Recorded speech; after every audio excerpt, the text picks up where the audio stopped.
Here, we will be demonstrating how to use our tags function to help you organize the products in your catalog.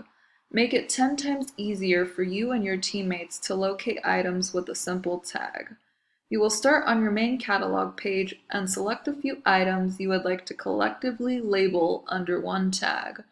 At the top of your page, you will notice a few buttons that have been highlighted after selecting some items.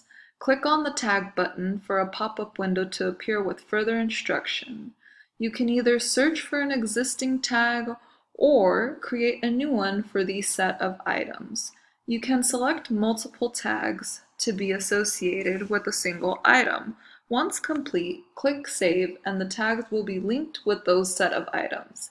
To see the changes you have made, select the tag at the top.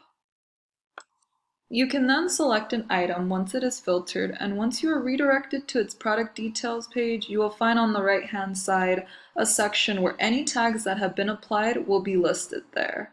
Refer back to these items at any time to add or delete as many tags as needed. No longer will you need to browse through countless pages to locate a group of items that your team is working on. Tags simplifies your work to speed up your daily processes.